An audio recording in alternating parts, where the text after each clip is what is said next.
So we're looking at this highly technical strategic roadmap today, published on May 6th, 2026.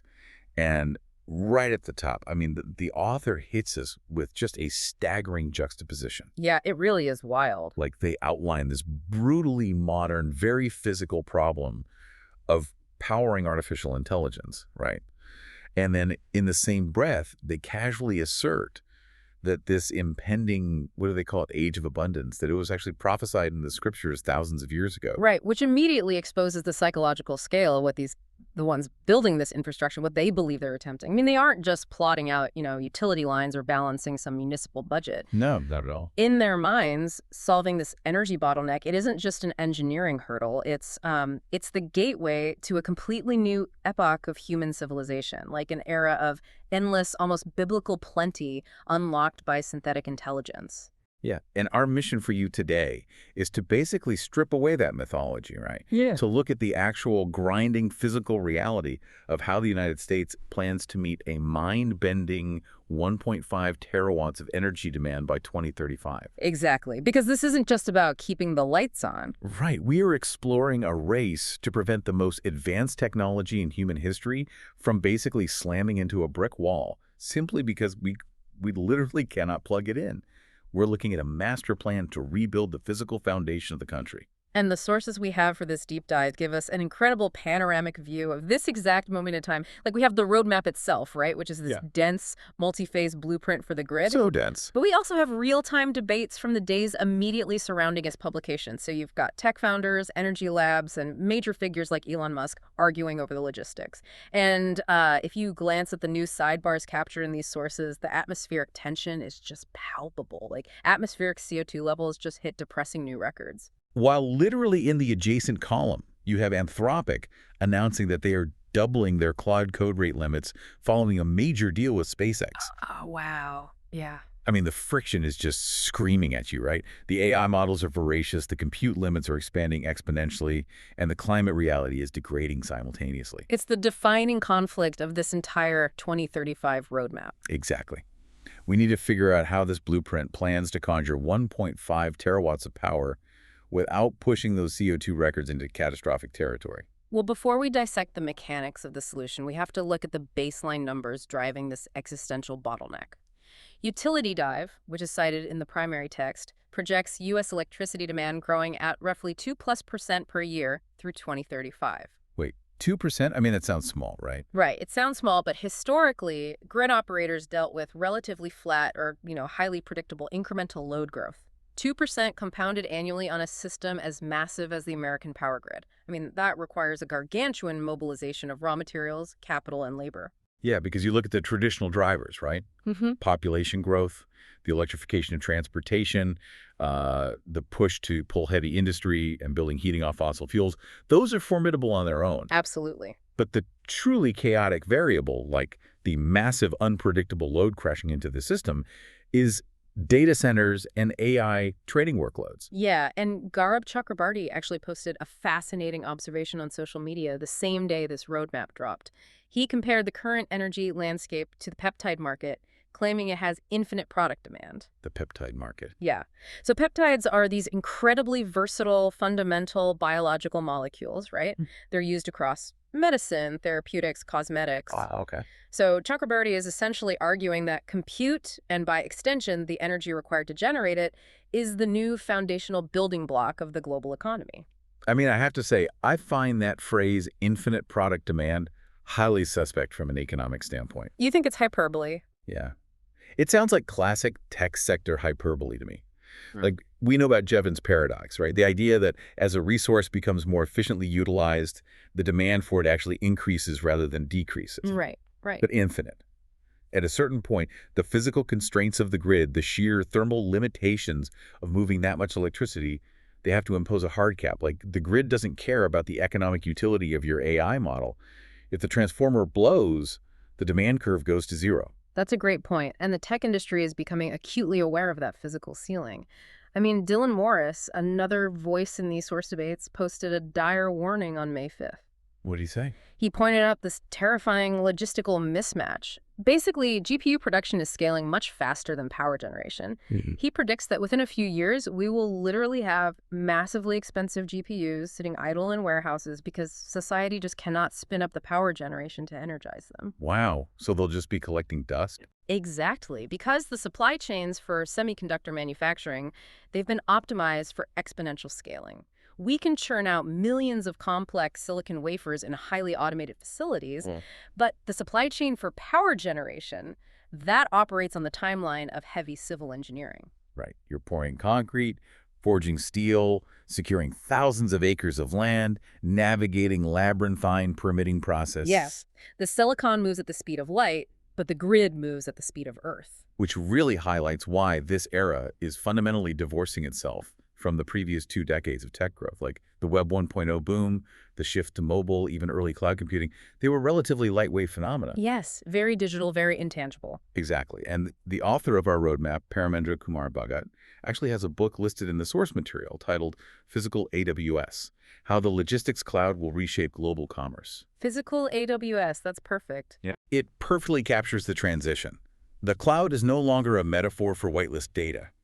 It is a sprawling industrial footprint of humming, heat-radiating facilities drawing industrial-scale wattage. Because the computations required for large language models aren't just moving bits around, they involve continuous, massive matrix multiplications drawing immense thermal loads. It is brute force industrial processing. Yeah. And if the grid cannot match that brute force requirement, Morris's warning becomes reality. The entire macroeconomic bet on artificial intelligence stalls out on the loading dock. And that terrifying bottleneck is the catalyst for Phase I of the roadmap. Right, let's get into the phases. Yeah, so the plan is broken into 3 distinct eras. It starts with the near term, covering 2026 to 2028. They call this foundation and deployment acceleration. Because the GPUs are literally rolling off the assembly lines as we speak, they can't rely on experimental generation tech. They need power yesterday. Exactly. So the strategy leans entirely into the cheapest, most readily available utility-scale generation. And the Renewable Energy Institute data in the roadmap points directly to utility-scale solar and onshore wind. The objective is to deploy these resources at a rate of hundreds of gigawatts per year. Which is massive. It's huge, but the economics are established. The manufacturing pipelines for solar panels and wind turbines, while strained, they exist globally.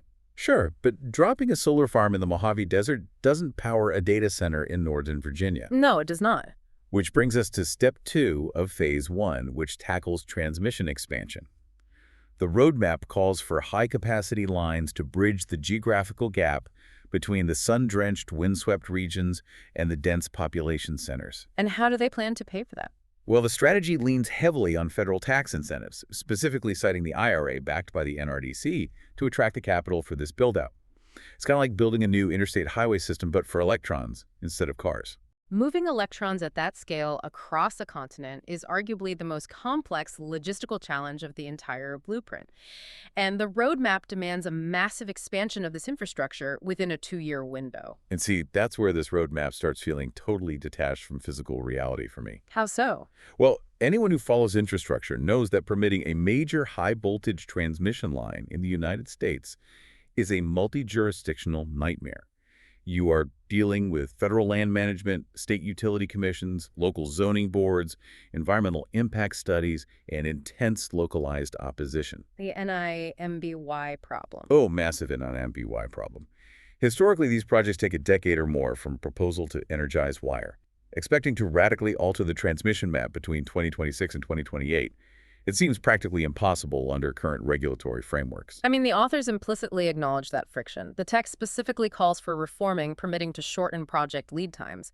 But as you pointed out, legislation does not instantly manifest physical infrastructure. Right. So because they know the physical wires will lag behind the generation capacity, Phase I aggressively pushes step 4, which is grid digitalization and smart metering. Oh, this part is fascinating. Yeah. If you cannot build new pathways fast enough, you have to optimize the traffic on the existing pathways to a microscopic degree. So they're injecting IoT sensing and AI forecasting directly into the grid's operational software. The irony is fantastic here, by the way.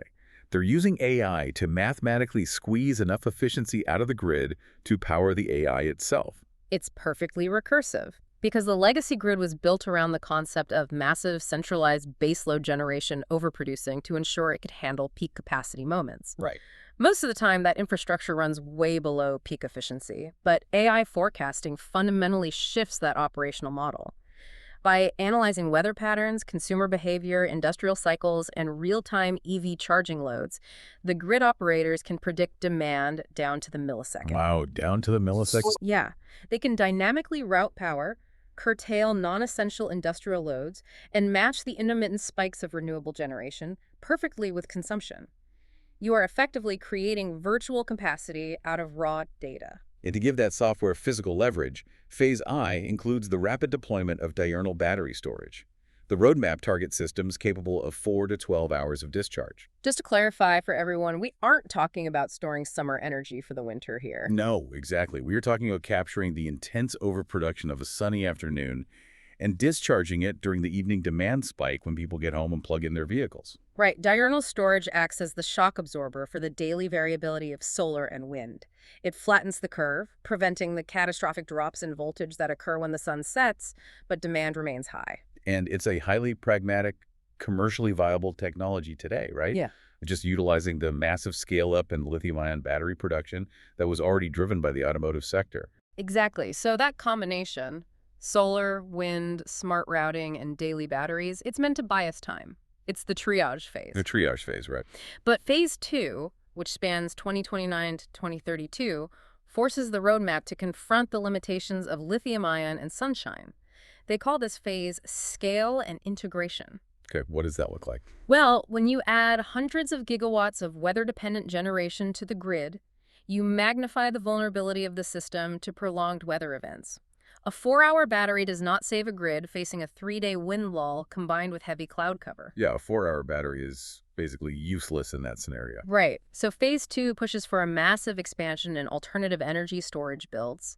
We see the inclusion of pumped hydro, which is physically moving massive volumes of water uphill when electricity is cheap, and letting it fall through turbines when demand peaks. Oh, that's clever.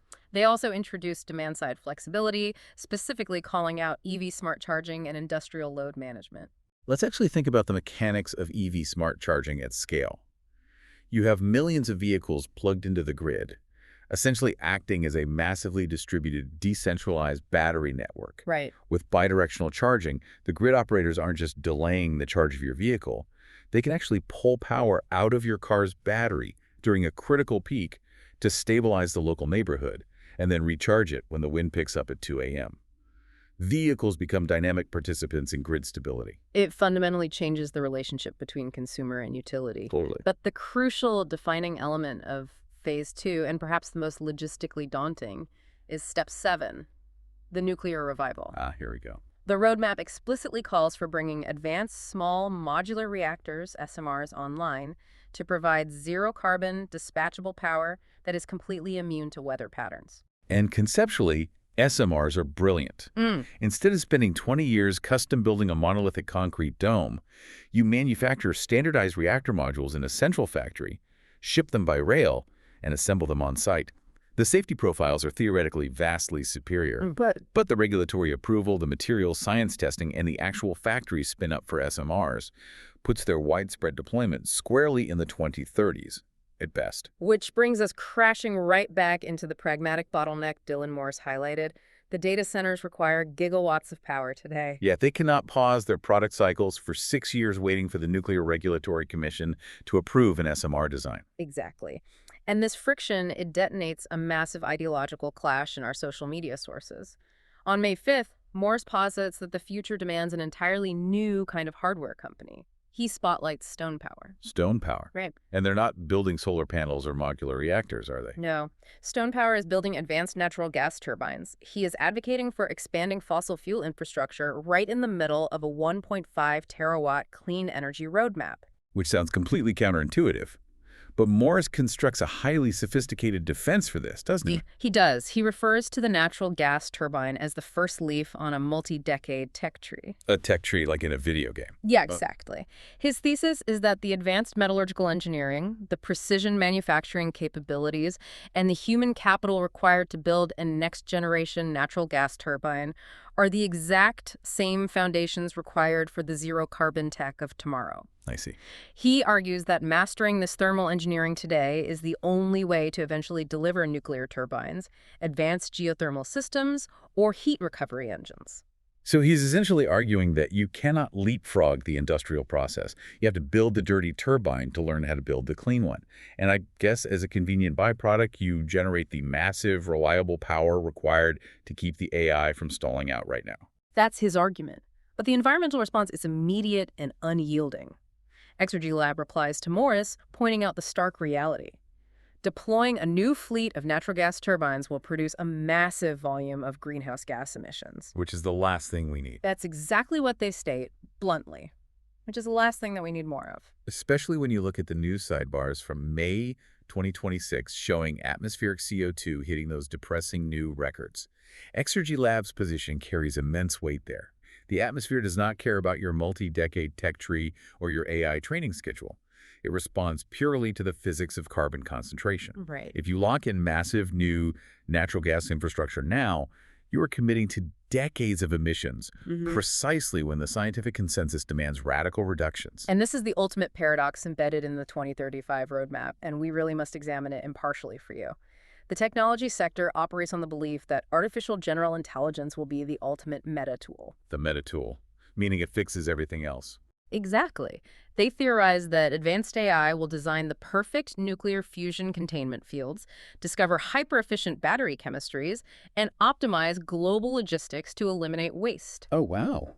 Therefore, any short-term spike in emissions required to reach that AGI threshold is mathematically justified by the ultimate climate solutions the AI will invent. You burn the fossil fuels today to power the machine that will figure out how to unburn them tomorrow. That's the bet. But Exergy Lab represents the opposing reality. Gambling the stability of the biosphere on the speculative problem-solving capabilities of a nascent technology is recklessly dangerous. If the AI fails to deliver those miraculous physics breakthroughs, we have simply accelerated our own ecological collapse just for the sake of faster software. And we are not taking a side here, but it's crucial to understand the friction. The roadmap attempts to glide over this messy reality, presenting a clean transition from Phase I renewables to Phase II integration. But the debate between Stone Power and Exergy Lab reveals the brutal compromises happening on the ground. Yet capital and policy are violently colliding over whether to prioritize immediate compute scaling or immediate emissions reductions. It's a tightrope. It really is. But let's assume we navigate that ideological minefield. We survive Phase 2, we build the transmission lines, we deploy the SMRs, and we resolve the natural gas debate. That lands us in Phase 3, spanning 2033 to 2035. The 1.5 terawatt clean grid vision. Yes. Step 10 cites Department of Energy models suggesting a zero-carbon electricity grid is physically achievable by 2035, with wind and solar providing roughly 60 to 80% of total generation. But hitting that 80% threshold requires an architecture vastly more resilient than a monolithic centralized grid. Step 12 emphasizes distributed energy resources. We were talking about hyperlocal microgrids, massive expansion of rooftop solar, and community-level storage. The structural philosophy shifts from a hub-and-spoke model to a cellular network. So if a massive storm system takes down the high-voltage transmission lines feeding a city, the cellular architecture isolates the damage. How does that work in practice? Well, your specific neighborhood, drawing on local rooftop solar and community battery banks, seamlessly islands itself from the broader grid failure and maintains critical power. Resilience is built into the edges of the network, rather than relying entirely on the core. That's amazing. But the holy grail of Phase 3, the technology that allows a grid to survive on 80% weather-dependent generation, is Step 11, seasonal and long-duration storage. Okay, I want to clarify something here. I understand the chemistry of electrolysis. Take excess electricity, passing it through water, and separating the hydrogen from the oxygen. But when we talk about seasonal storage, storing summer energy for a multi-day winter blizzard, We are talking about geological scale capacity. Yes. You cannot build enough pressurized steel tanks to hold a winter's worth of hydrogen for the eastern seaboard. Exactly. The physical constraints of surface storage would make the economics impossible. Seasonal storage relies on geological formations. Geological formation. Yeah.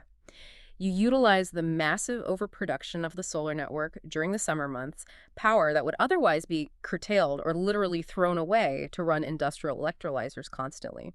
You take that green hydrogen and pump it deep underground into massive salt caverns or depleted natural gas reservoirs. Wow. So the Earth itself becomes the battery casing. The Earth is the battery. The hydrogen sits there for months without degrading, unlike a chemical battery that slowly bleeds its charge. When the polar vortex hits in January and snow covers the solar panels while the wind turbines freeze, you reverse the flow. We just pull it back up. Exactly. You draw that hydrogen up and combust it in zero-carbon turbines, perhaps utilizing the exact engineering foundations Stone Power is trying to develop, or run it through massive fuel cell arrays. You have effectively time-shifted gigawatts of summer sunshine into winter heat. That is incredible, and that feeds directly into step 13, which is cross-infrastructure integration. Sector coupling. Right. The roadmap envisions a phenomenon where the green hydrogen we produce isn't just a grid backup. It becomes a fundamental industrial fuel. So it replaces fossil fuels in other industries. Yes, you pipe it to steel manufacturing plants to replace coking coal. You use it to synthesize sustainable aviation fuels. You pump it into municipal heating networks. The electricity sector basically absorbs the transportation and industrial sectors, creating a deeply interconnected energy ecosystem. And the Roadmap's Who Benefits section details the promised dividends of this whole system transformation. It models a more reliable, resilient energy supply. It projects reduced long-term energy costs, driven by the fact that the marginal cost of wind and sunshine is basically zero. Can't beat zero. Exactly. It also anticipates the creation of tens of millions of green jobs required to physically retrofit the nation. And critically, it aligns with U.S. climate targets, projecting a 60+% cut in greenhouse gas emissions by 2035, a figure validated by the NRDC references. I mean, it is an infrastructure mobilization on a scale we arguably haven't seen since the industrial pivot during World War II. Yeah. We are talking about rewiring the entire physical landscape of the American economy. Yep. And an undertaking of that magnitude requires an almost incomprehensible volume of capital. The roadmap requires mountains of money to move, which brings us to the individuals who command that capital and this fascinating macroeconomic subplot playing out in the sources. Because you cannot discuss deploying terawatts of power, orbital logistics, and planetary-scale battery manufacturing without addressing the primary capital allocators in those spaces. Exactly. And on the exact day this roadmap is published, Elon Musk is highly visible in these specific social media debates. Yeah, someone posts cryptic comment. The word SPACE says it all. And Musk simply replies, accurate. Which is so intriguing. Okay, it is. Because when you factor in the news sidebar mentioning Anthropic doubling its Claude rate limits right after a deal with SpaceX, the implications are vast. The logistical infrastructure required to deploy satellite constellations for global data routing is becoming deeply entangled with the terrestrial energy and AI infrastructure. But Musk's more revealing contribution to the discourse that day is a highly granular breakdown of his personal tax burden. Oh, right. He tweets that he has paid over $10 billion in taxes in a single year, characterizing it as more than anyone in history. He meticulously breaks down his exposure, a 45% combined federal and state income tax rate on his stock options, noting his ongoing California tax liabilities compounded by a 40% estate tax. And I want to be really clear for everyone listening. Mm-hmm. We want to focus strictly on the structural friction his statements highlight, rather than validating complaints or getting into the politics of billionaire wealth. Absolutely. We're just looking at the facts presented in the source. Right. Because the 1.5 terawatt roadmap hinges on a delicate interplay between private capital risk and government incentives, like the IRA.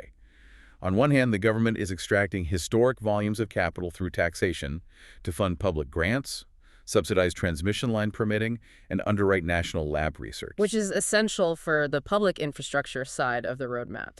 Yes, but on the other hand, the physical execution of this roadmap relies heavily on massive, vertically integrated hardware startups.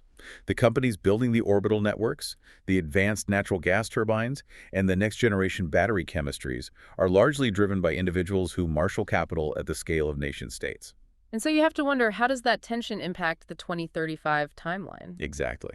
The state requires capital to guide the transition equitably, ensuring we don't just build power for data centers while residential grids fail. But the private sector possesses the risk tolerance and the sheer velocity required to invent a new turbine and scale it in 3 years. Yeah, and if the state and the private allocators spend the next decade locked in a legislative and financial tug-of-war over who directs the capital, the entire roadmap stalls. And the macro environment surrounding this debate is vibrating with that exact anxiety over capital allocation. The news sidebars from May 2026 paint a picture of a global economy desperately trying to hedge its bets. What else was in the news that day? Well, you see headlines about Bitcoin rejecting at $83,000 amidst geopolitical friction regarding Iran. You see major institutional banks executing historic settlements on the blockchain with companies like Ondo. So capital is frantically searching for efficient, frictionless environments. Yes, it is exploring decentralized crypto networks, it is reacting to Middle Eastern geopolitical instability, and it is trying to calculate the risk of funding Dylan Morris's gas turbines versus waiting for small modular reactors. All while another headline notes that American factories are lagging in AI adoption, with the exception of the pharmaceutical sector. The tools are accelerating, but the physical implementation is deeply uneven. We are attempting to perform a mid-air reconstruction of the global economy. We are transitioning from an energy infrastructure built on extracting deep earth hydrocarbons to an infrastructure built on capturing real-time solar and atmospheric kinetics while simultaneously birthing synthetic intelligence. The complexity is just staggering. It really is. So let's pull the camera back and look at the total trajectory we've explored today. We started with the immediate, terrifying bottleneck it, the realization that the AI revolution might literally grind to a halt because we lack the physical juice to energize the GPUs. Then we mapped out the pragmatic triage strategy of Phase I, deploying massive arrays of solar and wind, utilizing AI to maximize the efficiency of legacy grid networks, and deploying daily batteries to buffer the evening spikes. We waded into the fierce ideological battleground of Phase II. We examined the controversial argument for expanding natural gas infrastructure as a necessary stepping stone for technological growth, balanced against the unyielding reality of record-breaking atmospheric carbon concentrations. And we explored the utopian mechanics of Phase III, a 1.5 terawatt cellular grid architecture, where seasonal hydrogen storage and subterranean salt caverns provides absolute resilience, fundamentally integrating our transportation, heating, and power sectors into a single zero-carbon organism. It is a roadmap explicitly designed to solve the hypermodern crisis of powering AI, while stretching toward the scriptural age of abundance the author invoked at the very beginning. But analyzing the sheer scale of this transition leaves us with a profound structural question about the future. Right. Because if you look at the entirety of human history, our economic and geopolitical systems have been entirely defined by the scarcity of energy. Nations wage wars over access to oil fields. Global supply chains are dictated by the transit routes of liquefied natural gas and coal. The assumption that energy is a finite zero-sum resource is the absolute bedrock of modern capitalism. But consider the end state of this 1.5 terawatt roadmap. If we successfully blanket the landscape with hyper-efficient solar, harness the wind, master seasonal hydrogen storage, and use AI to perfectly balance the load, we effectively unlock an infinite, self-renewing power supply with a marginal generation cost approaching absolute zero. Because the fuel is just the ambient physics of the planet. Precisely. So the question becomes, if this massive infrastructure mobilization actually succeeds, does energy cease to be a commodity? And if energy becomes as abundant, reliable, and cheap as the air we breathe, what happens to a global economic structure that was built entirely on the premise of its scarcity? That is a wild thought. If we manage to cross this treacherous, multi-decade bridge without breaking the grid or the climate, the destination isn't just a cleaner version of today. It's a fundamental rewiring of how human society values resources.